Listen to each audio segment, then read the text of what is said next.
Good evening, all. So today we'll discuss case-based discussion, that is acute pancreatitis. Very important case. If you learn how to answer, what to expect in your case-based discussion on this topic, it is very easy to clear. Like very set questions will be there, like which expect a set of like answers. There is no dilemma. Okay, everything is being well defined when it comes to acute pancreatitis. It's like a mathematics. So just try to understand what questions you can get in your viva. So this is a 38-year-old male presented to emergency department with sudden onset of upper abdominal pain. So radiating to back, associated with profuse sweating and vomiting.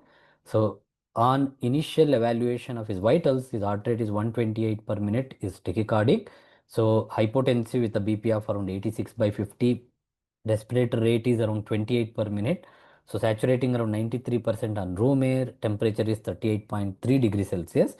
So on abdominal examination, there is a epigastric tenderness with guarding. Bowel sounds were hypoactive. So there is a mild distension, no overt peritonism initially. Means there is no irritation signs of the peritonitis.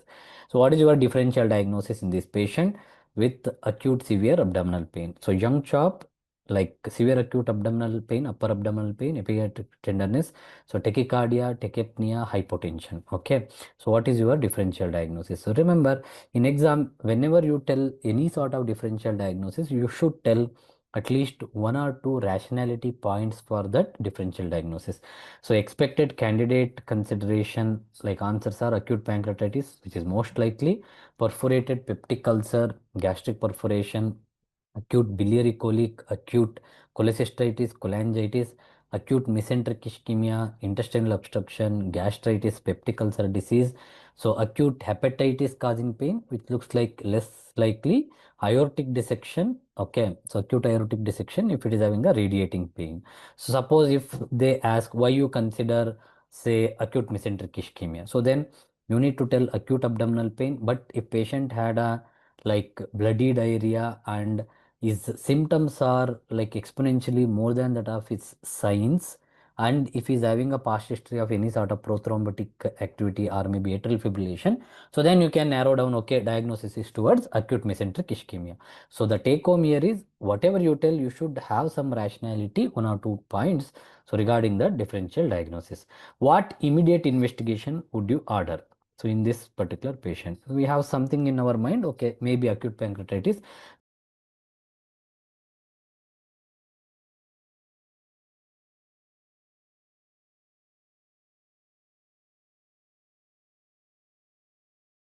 We want CBC, renal function, electrolyte, because see, we want to understand is there any infective etiology like gallstones, cholecystitis, cholangitis as a etiology for acute pancreatitis. So renal function, so particularly if patient is already badly volume depleted, so then it will hit his kidney function. He can have a dyselectrolemia because poor oral intake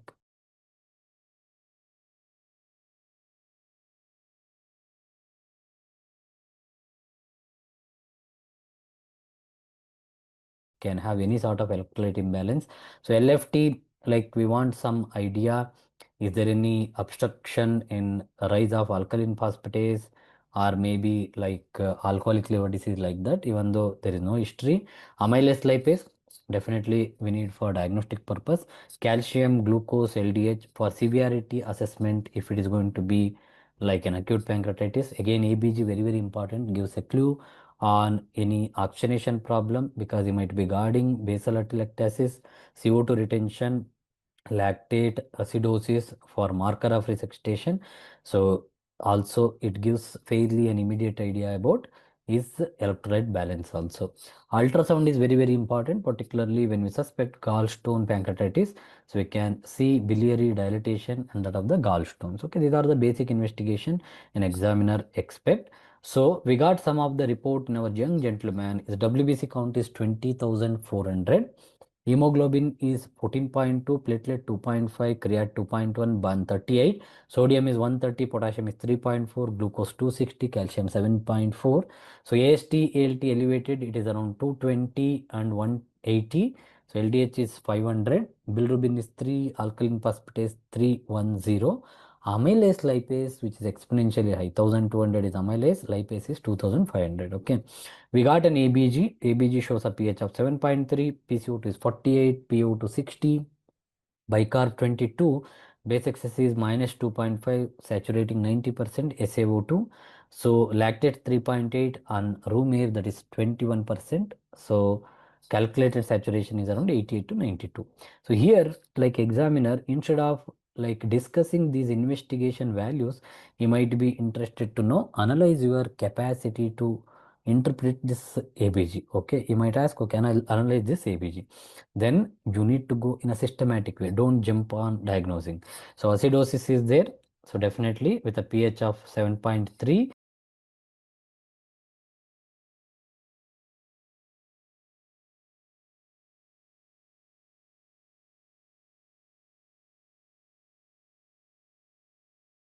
So determine which acidosis primary bar, like which is the primary respiratory bar metabolic.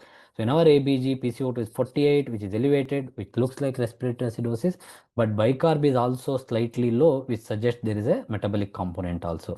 Thus both respiratory system, that is increase in CO2, and metabolic, that is a drop in bicarb, are pushing towards the acidosis with a pH of 7.3.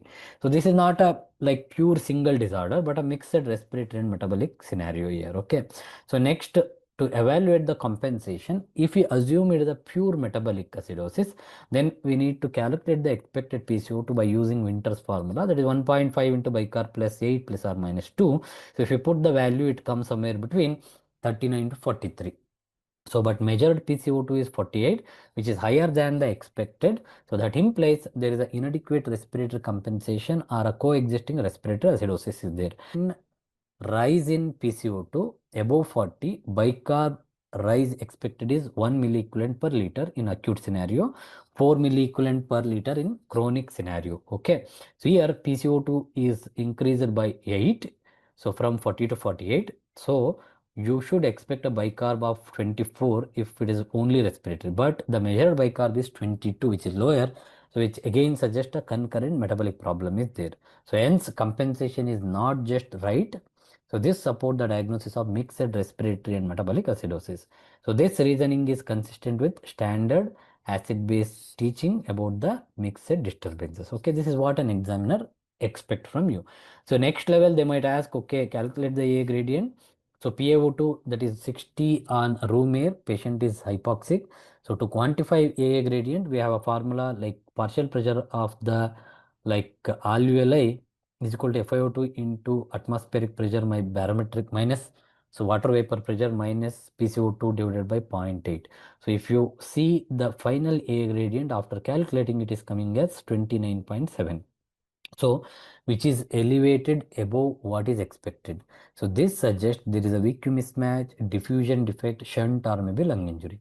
So the presence of hypoxemia with a raised AA gradient in the context of pancreatitis is consistent with early lung involvement, maybe leaky capillary, basal atelectasis, or so is into evolving ARDS, that is expected in pancreatitis. Okay. So thus in addition to acid-base disturbances, there is a significant oxygenation problem is there. Okay.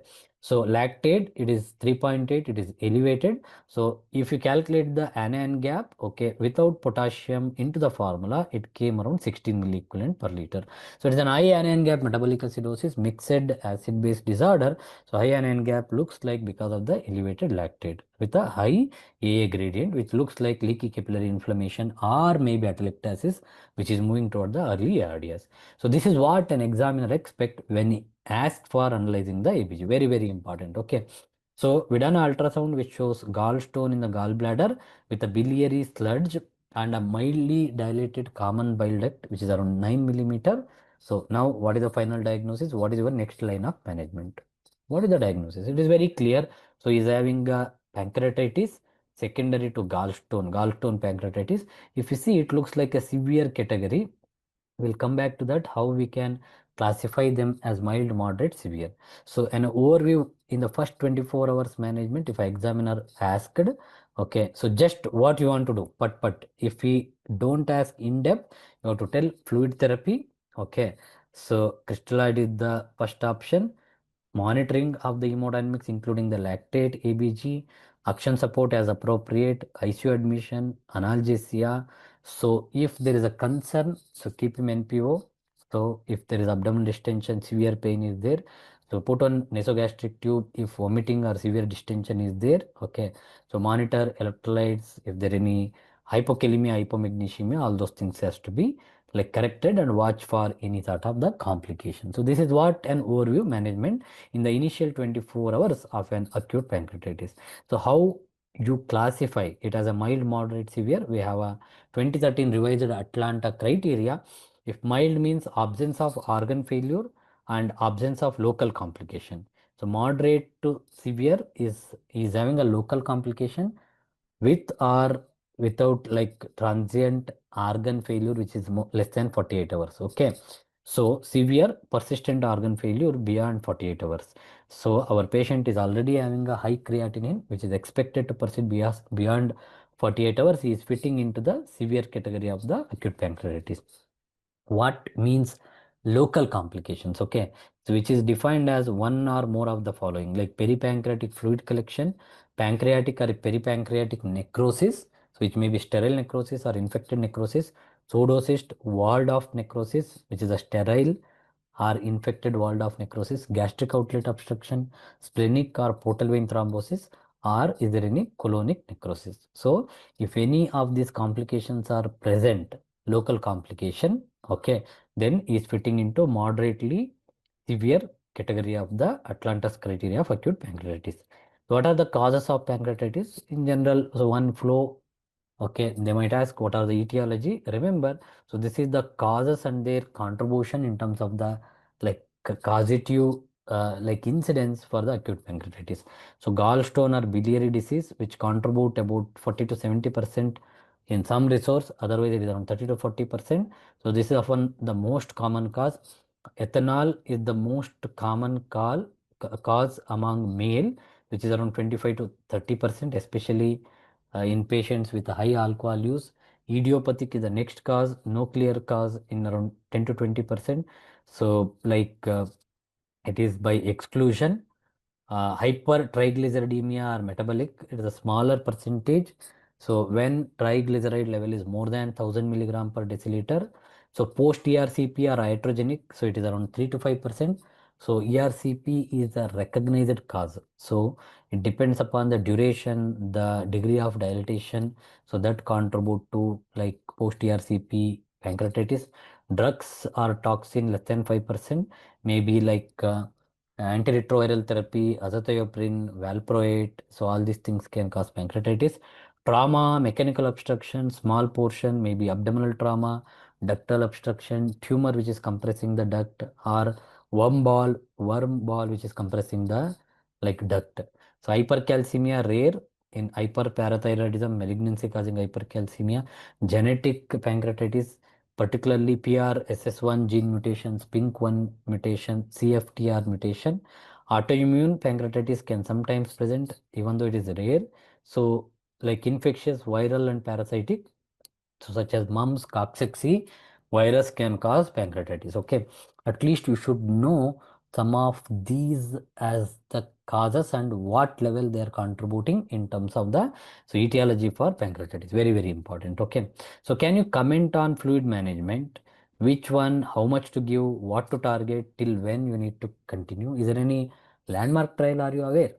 So now start the in-depth in terms of the fluid management. Okay. So basically in terms of fluid, so crystalloid is an option. So give initial bolus of around 10 to 20 ml per kg over 1 to 2 hours if there is evidence of hypovolemia or hemodynamic compromise. Remember, if you are the first receiver of this particular patient, so then you can take a call this much volume. Or if already received outside, so is a referred case, then you have to be very careful, assess individually. Okay.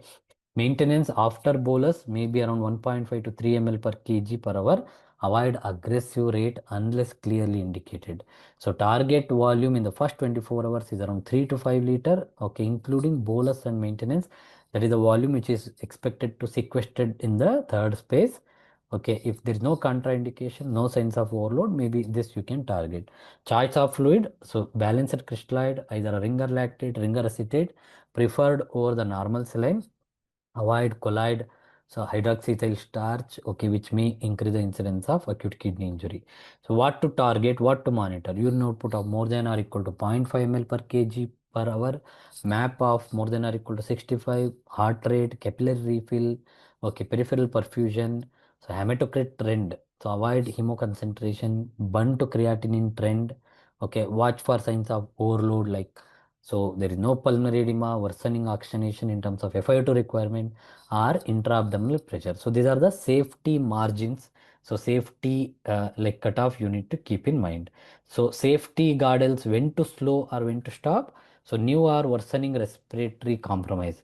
So evidence of fluid overload. Okay, like he started having crepitation, rising peak airway pressure, rise in intra-abdominal pressure or abdominal compartment syndrome. So cardiorenal limitation, like when hemodynamic and perfusion goals are met, so then there is no way to continue aggressive volume resuscitation and all. Okay. So like your tapering method, most aggressive fluid resuscitation should be in the initial 24 to 36, maximum 48 hours. After that, reduce the infusion rate or taper according to patient's evaluation status and signs of the overload. So initial 36 to 48 hours is the maximum time limit to give. So resuscitation in a good way in acute pancreatitis, that you need to remember. Okay. So this is one of the landmark trial on like fluid therapy in acute pancreatitis, which got published in NEJM in 2022, that is waterfall trial.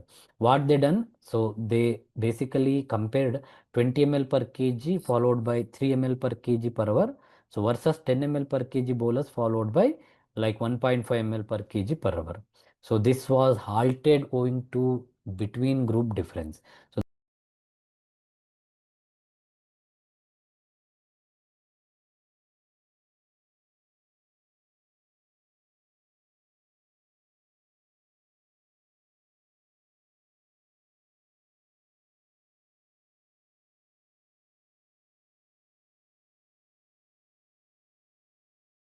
the conclusion, so this randomized control trial, okay, involving acute pancreatitis.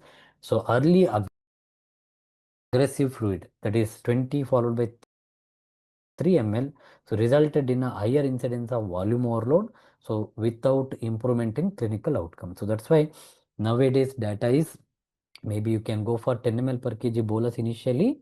Okay, after that 1.5 ml per kg per hour is sufficient, that to 36 to 48 hours, not beyond that.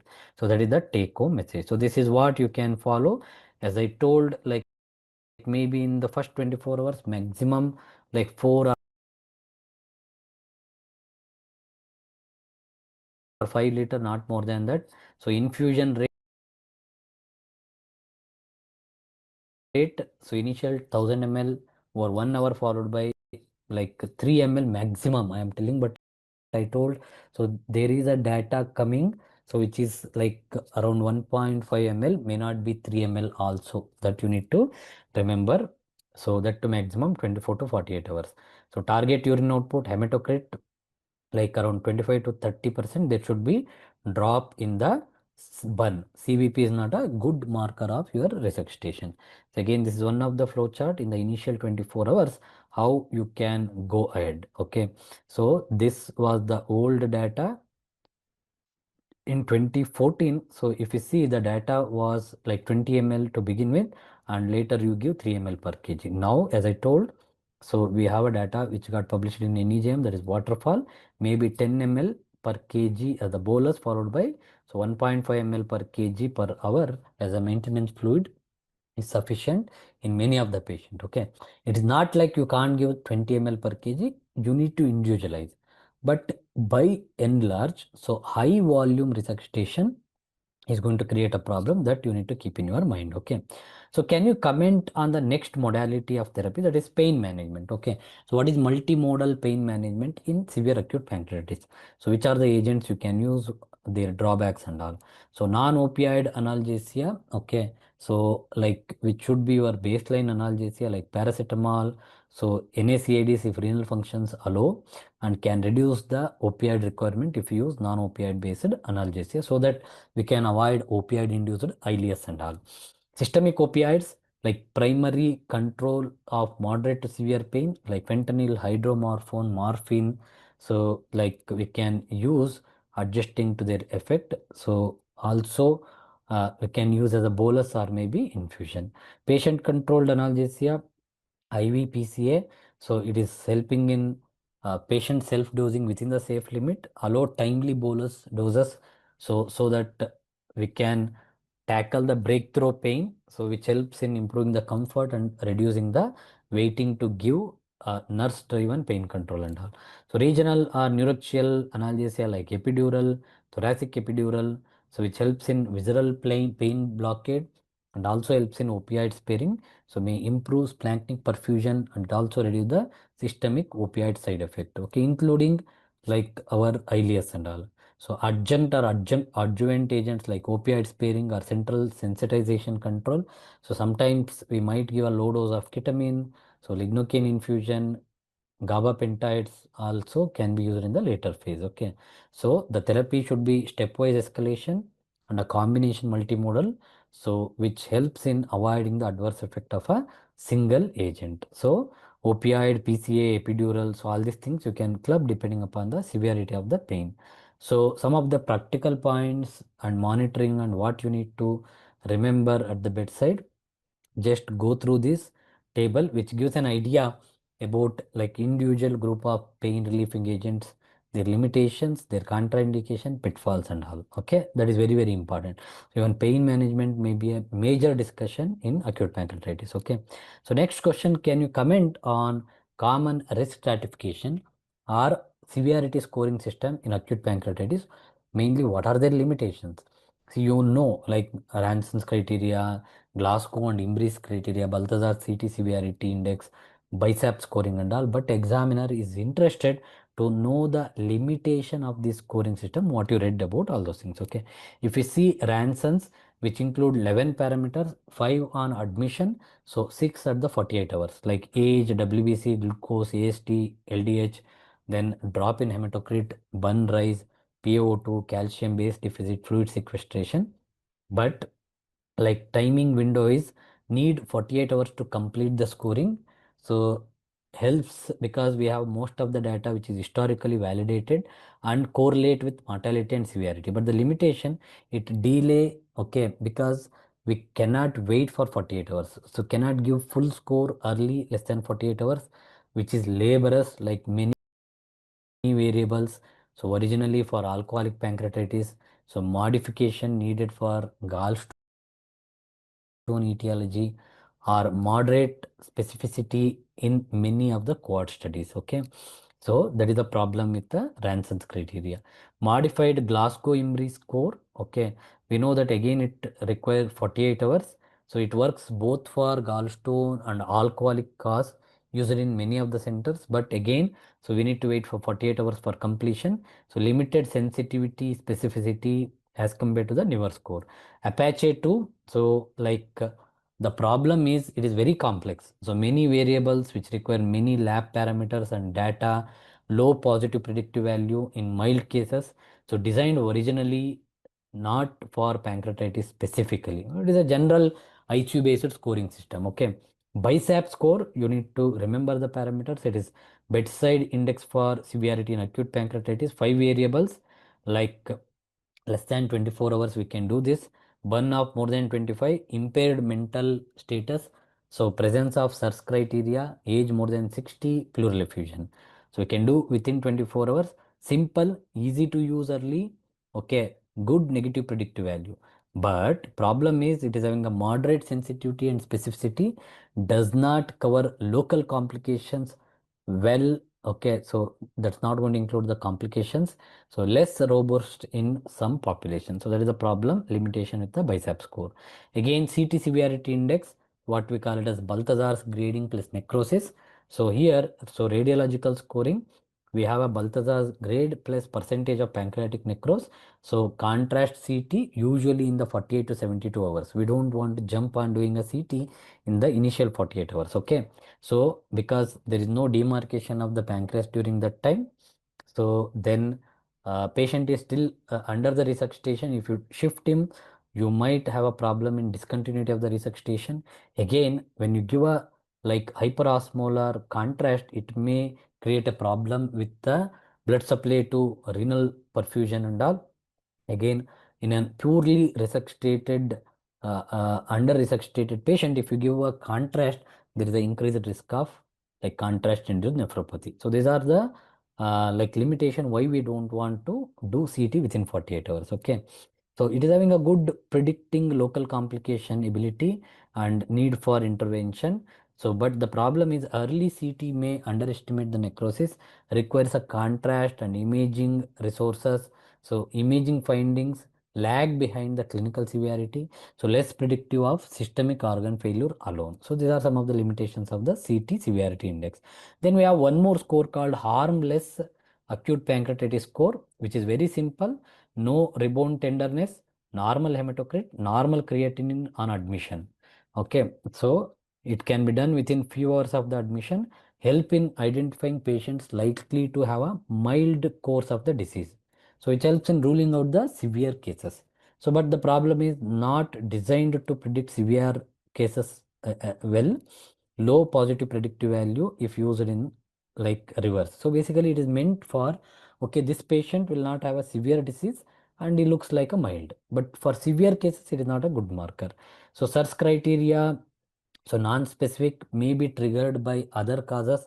So like less about the local pancreatic complication, we have some other like criterias like JSS, PASS. Okay, so nomograms, so it's a combination of clinical imaging and biomarker input. So like time window is varies, so some attempt better discrimination and individualization, but not widely validated. It is complex, so population specificity is lacking. Okay, so like you need to understand all these things as a comprehensive way, their limitations and all very important. Okay, even data is there, they used CRP level, procalcitonin level. Okay, so duration of SIRS, like if there is a prolonged persistence of SIRS response beyond 3 days, there is an increase in morbidity and mortality. So many they done in terms of the severity assessment in pancreatitis patient. Okay, so he's been shifted to ICU with a fluid of around 150 ml per hour, crystalloid and fentanyl infusion with paracetamol round the clock. So on face mask requiring 5 to 6 liter of oxygen. So he started having on and off breakthrough pain, still fever up to 100-degree Fahrenheit is having. Okay. So when to consider ERCP in gallstone pancreatitis? So this is the scenario. So we have a gallstone on ultrasound. So in which patient we can consider for going? So ERCP. Okay. Remember, so the clinical scenario indication is concomitant cholangitis, like urgent ERCP less than 24 hours. So obstructive jaundice are evidence of persistent biliary obstruction, like rise in bilirubin, dilated CBD, visible stone on imaging. So then again ERCP in 24 to 72 hours. Severe acute pancreatitis with biliary obstruction, but there is no cholangitis. Here it is a controversy. So if the category of pancreatitis is severe, it is not mild or moderate, so then better to wait for the ERCP. There is some data on that also, but there is no clarity in this particular area. So failure or worsening of the clinical course, so if patient is not improving and there is a suspicion of retained ductal stone, so then consider ERCP even if not done early. Okay, so the take home message on ERCP: routine or emergent ERCP in all patients with gallstone pancreatitis without cholangitis or obstruction. So it's not recommended. It's not going to improve the outcome and can cause complication. So ERCP is beneficial when there is a clear evidence of biliary obstruction or cholangitis, especially if done early, so within 24 to 48 hours. In the absence of those indications, watchful conservative management is safer and ERCP may be deferred or avoided. So the decision and timing must be individualized. based on patient stability, image and lab trend, and the local endoscopic expertise availability. Okay, so this is the take home on the ERCP. Again, this is an approach for biliary pancreatitis. So patient with biliary pancreatitis, do ultrasound or MRCP. Okay, so if he is having a gallstone, normal CBD, normal LFT, review the ultrasound and clinical profile to predict difficult cholecystectomy. So if the cholecystectomy is relatively easy, then cholecystectomy in the same admission we can plan. So if it is difficult on image finding and all, or if there is a severe necrosis, so then you can go for interval cholecystectomy.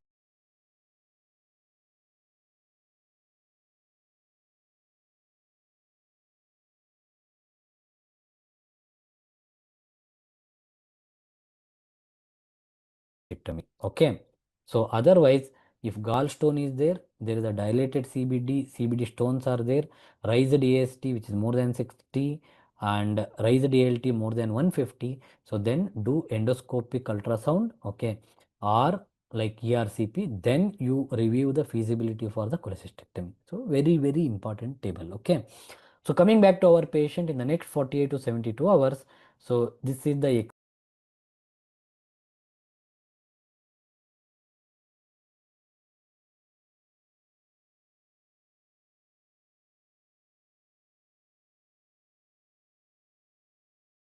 X-ray we got. So it's been inserted with the center line. So he started having a worsened respiratory parameters. His saturation falls to 85% on a non-rebreathing mask. So respiratory rate is 35 per minute. So he's stable hemodynamically. So his total count is 25,800. Platelet 1.2 lakh. Serum creat 1.4 milligram per deciliter. Bun is 54. So repeat ABG shows pH of 7.25. PCO2 of 55. So PO2 of 58, bicarb is 23, lactate is 4.2. So comment on his X-ray findings.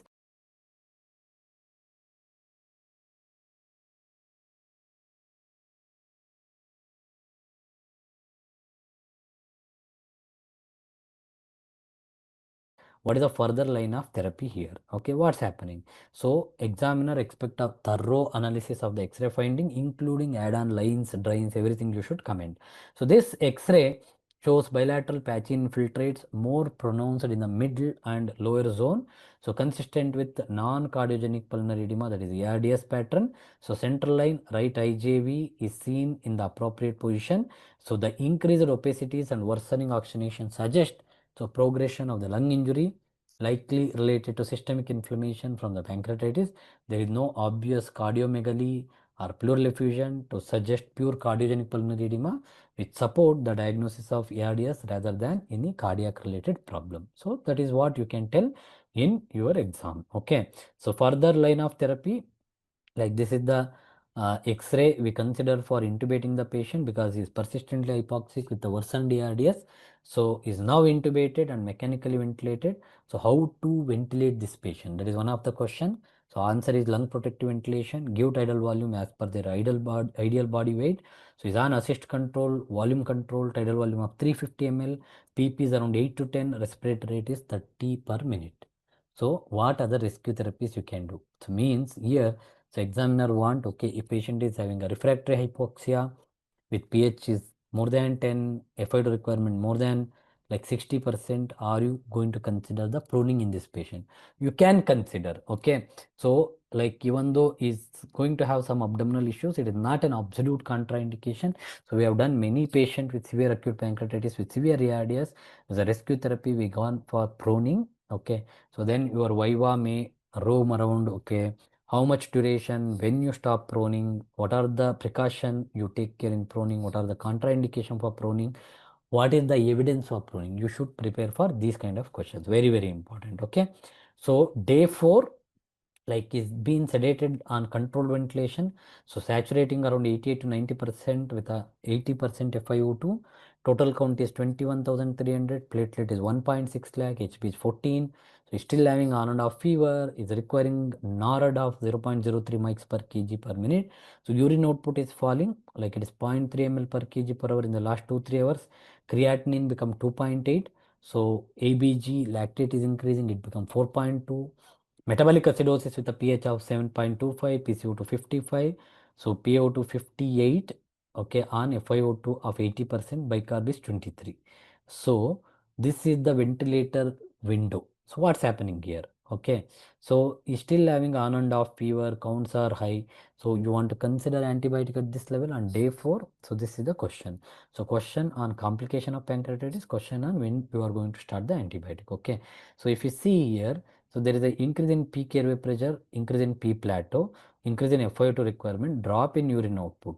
Okay, so it all suggests there is a worsening up of the compliance.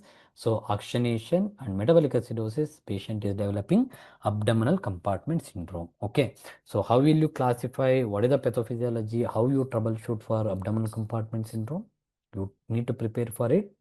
Okay, what is primary abdominal compartment syndrome, secondary, tertiary? Okay, so what is pharmacological therapy, non-pharmacological therapy for compartment syndrome? What is intra-abdominal hypertension versus compartment syndrome? What are the criteria? What is the pathophysiology? Okay, so we try to optimize the fluid at this level. We cut down the fluid. So okay, paralyzed, like totally put him on the total controlled ventilation.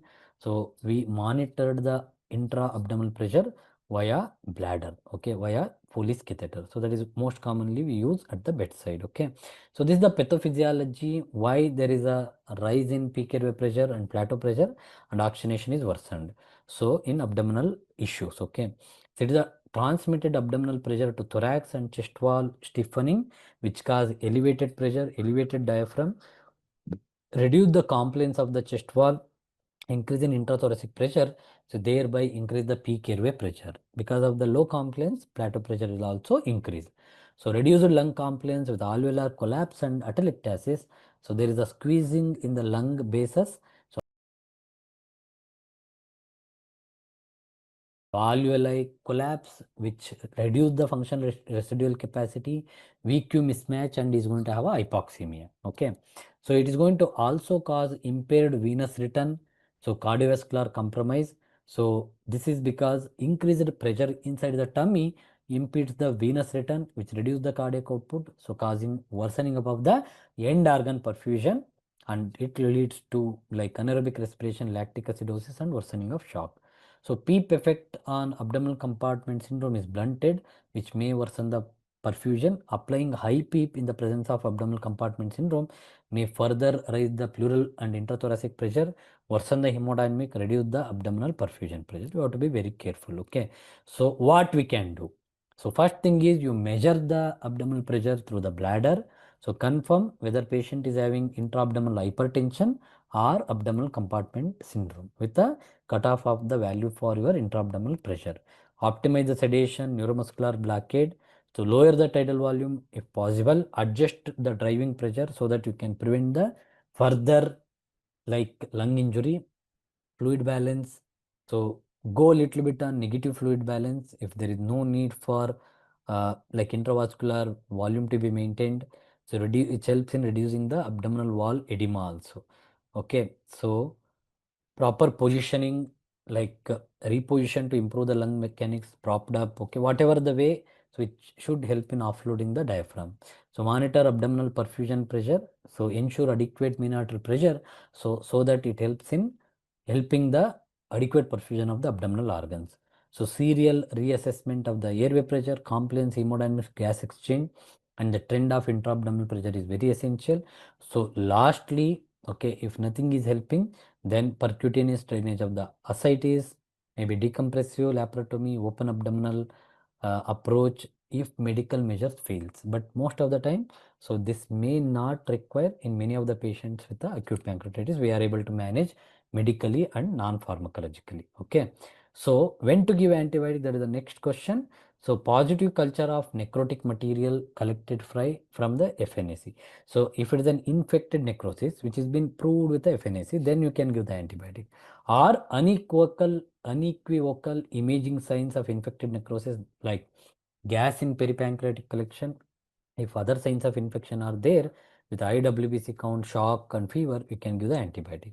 So or there is a proven bacteremia. It may not be pancreas related, gut related like translocation, then we might like give the antibiotic. So, or if patient is having a biliary infection like cholangitis, cholecystitis, we give the antibiotic. So, sometimes there is a initial improvement, then worsening of the clinical scenario in and around 7 to 10 days of hospitalization. Okay.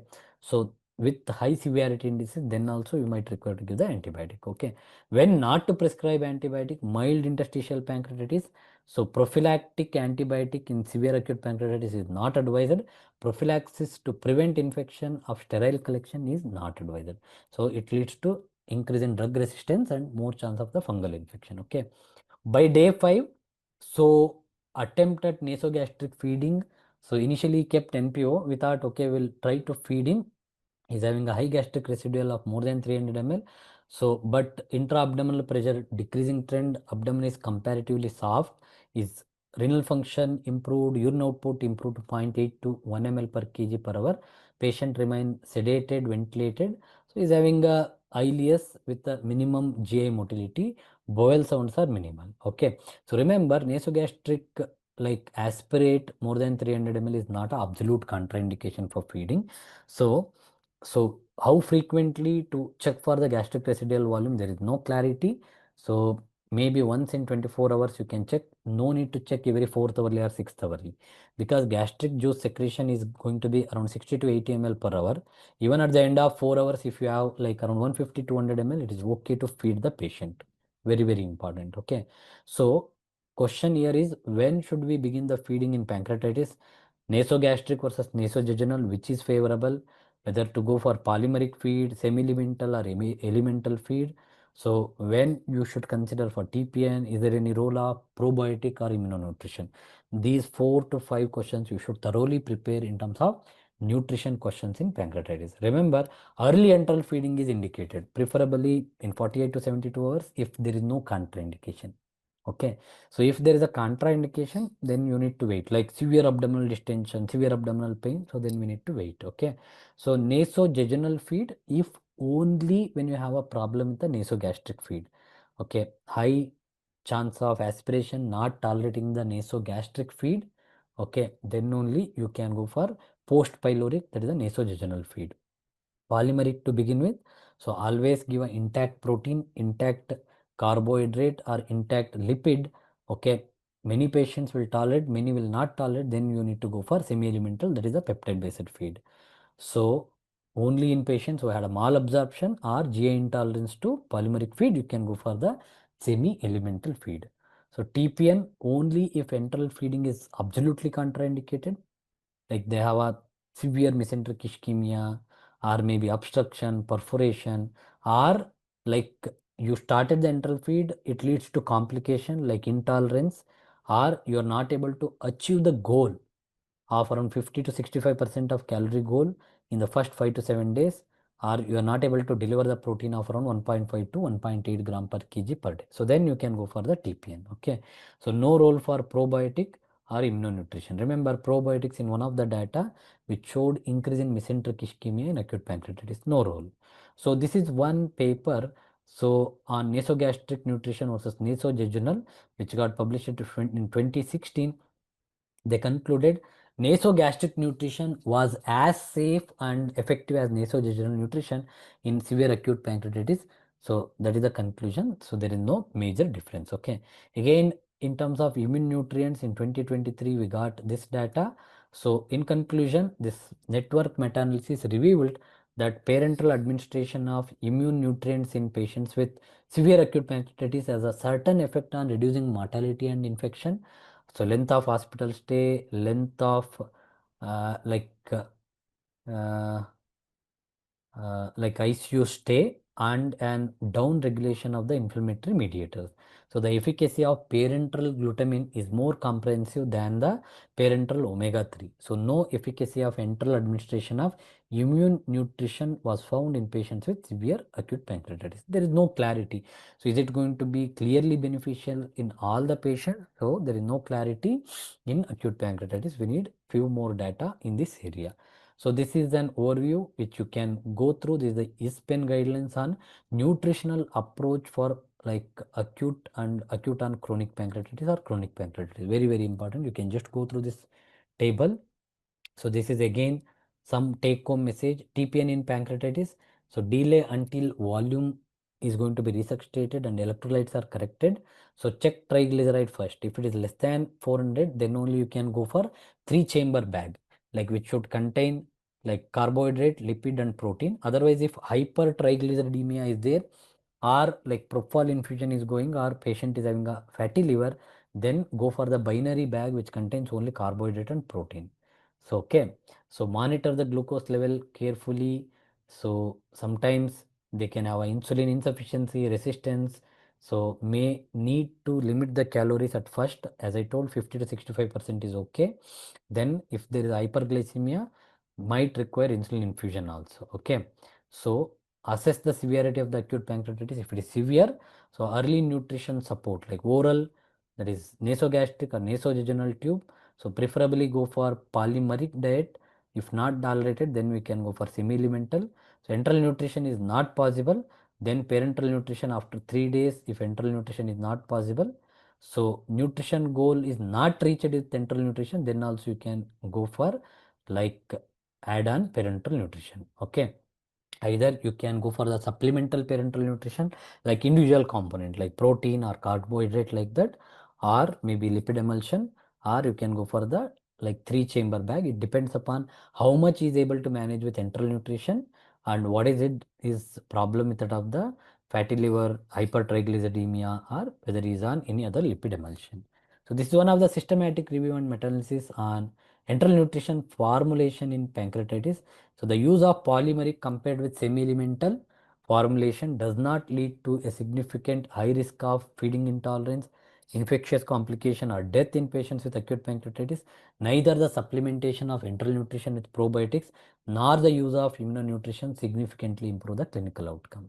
Again, so this is one of the meta-analysis. There is no role for routine usage of immunonutrition or probiotics. Okay. Again, this is one of the data efficacy of comparing elemental formula in early enteral nutrition in pancreatitis. It is retrospective cohort study. So again, there is no role for to begin with the semi-elemental. So it is comparable with that of the polymeric feed. So coming back to our patient on day 8, so his FiO2 requirement is decreasing. We tried pressure support ventilation with pressure support of 14, FiO2 of 40%, PEEP of 5. So there is a new onset of fever is there. WBC count is more than 22,000. So his hypotensive is not a requirement, little bit increased to 0.08 mics per kg per minute. So on we put him back on controlled ventilation in between. So even though there was a failed like pressure support ventilation. So he is not ready for weaning. So basically he started having a new onset of fever with a high WBC count and shock is setting in. So what next? How we are going to evaluate? So what is your approach for the new onset of fever in this particular patient? So central line was day 7. We sent a two sets of blood culture, both peripheral and central. We sent a tracheal aspirate. So urine routine microscopy, culture. So all possible sources we sent the culture. So started him on meropenem. So we done a CECT at this level, which shows like the CT shows like 60% of pancreatic necrosis with a bit of like walled off necrotic collection. So presence of gas bubbles here and there in the necrosis and peripancreatic collection also. So they will ask to interpret the CT. You should know how to interpret what to comment on the CT. Percentage of necrosis, peripancreatic collection, gas is there or not. Okay, fat stranding, how it is, whether any walled off necrotic collections are there or not, so that you need to comment. Okay. So this is the scenario. So our gentleman is deteriorating. So how what we can do? So in a patient on day 8, ventilated with fever and hypotension. So think of device related infection or bloodstream infection, line related infection, VAP. Okay. So our intra-abdominal source itself, maybe like his pancreatic necrosis is getting infected, is having an infected collection, peripancreatic abscess, intra-abdominal abscess, is having a Foley's catheter, urinary tract infection. So any surgical procedure done, site infection, so drain infection. Okay, if he's having a diarrhea, clostridial difficile diarrhea, so or he was already put on antibiotic, then you need to suspect some fungemia.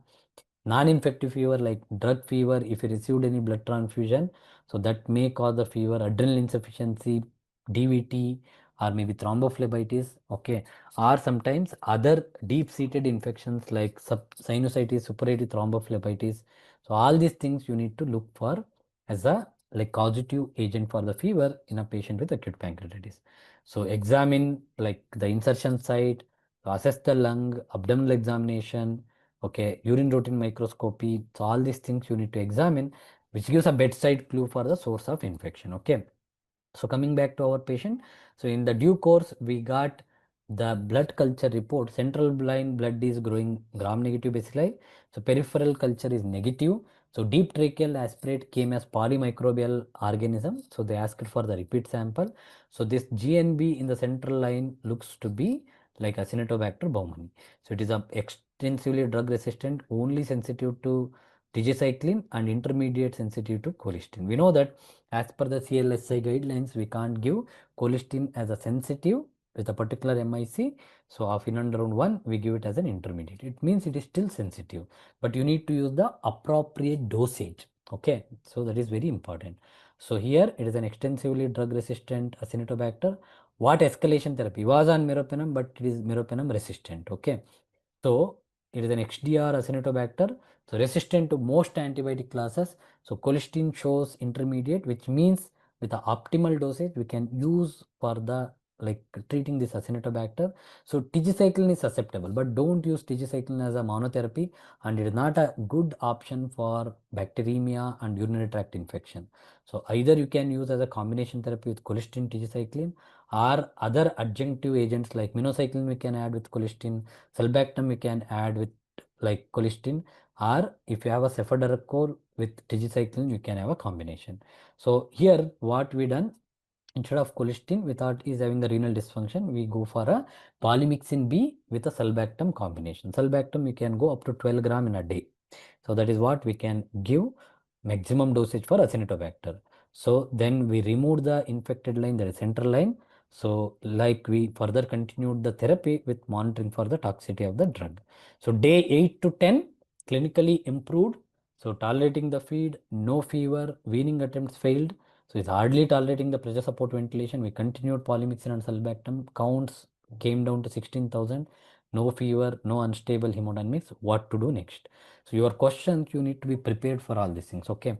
So it is not a straightforward pancreatitis. You should be able to understand and answer many here and there questions, which are very, very important. Okay. So next, in between day 11 to 14, we done a tracheostomy.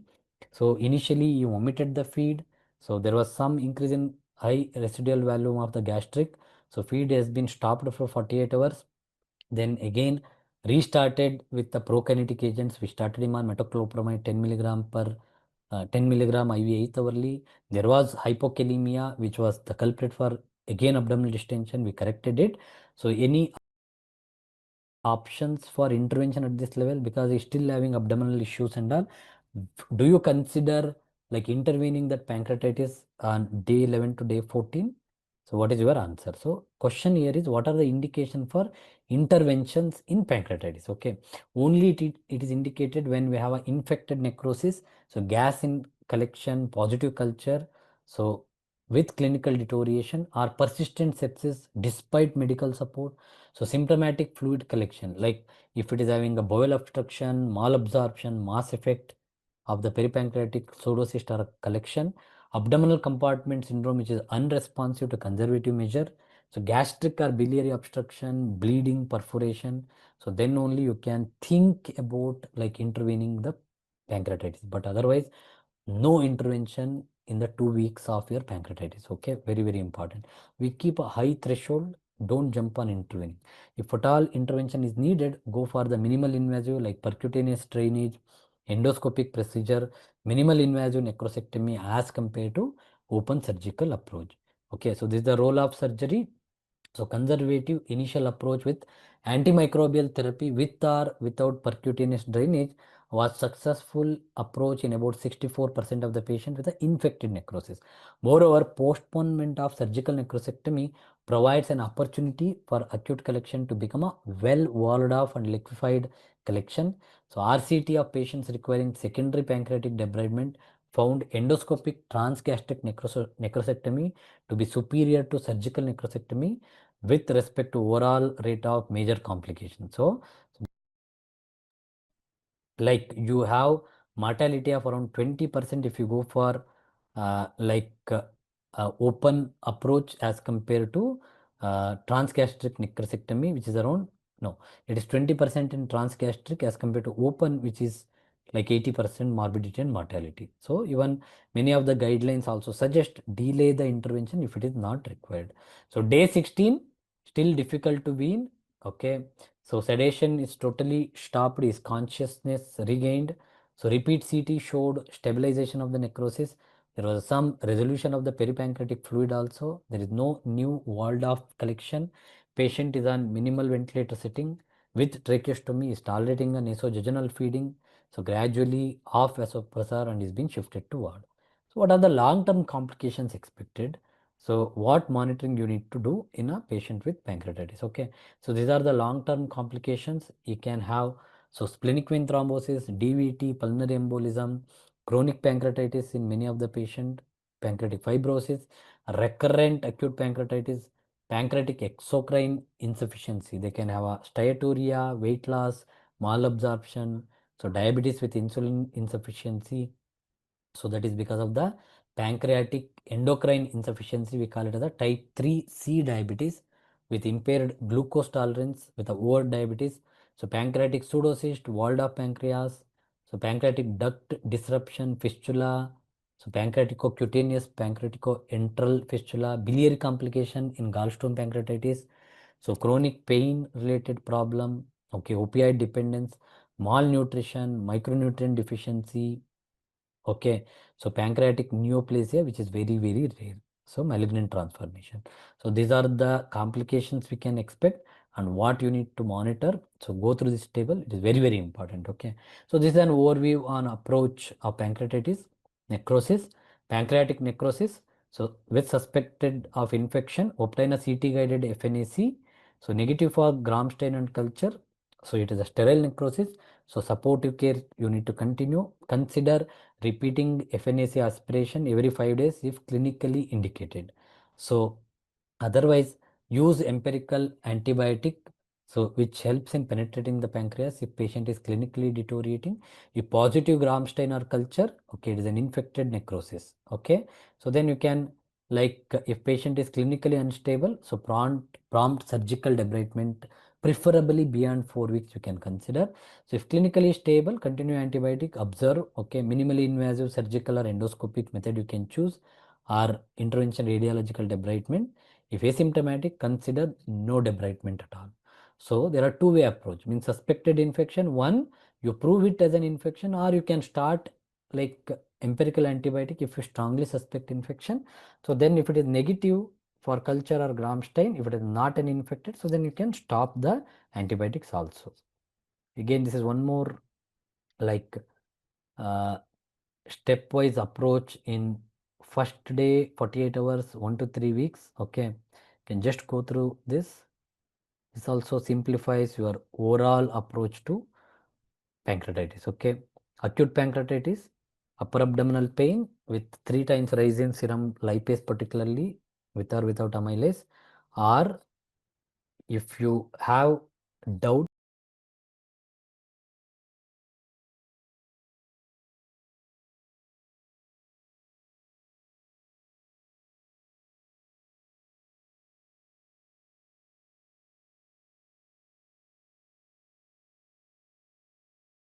'you can go for the CT within 48 hours, preferably avoid that. If you confirm the pancreatitis, etiology, alcohol, biliary, others. If cholangitis is there, okay, so then like antibiotic and ERCP less than 24 hours. So severity, you look for BMI, organ failure of more than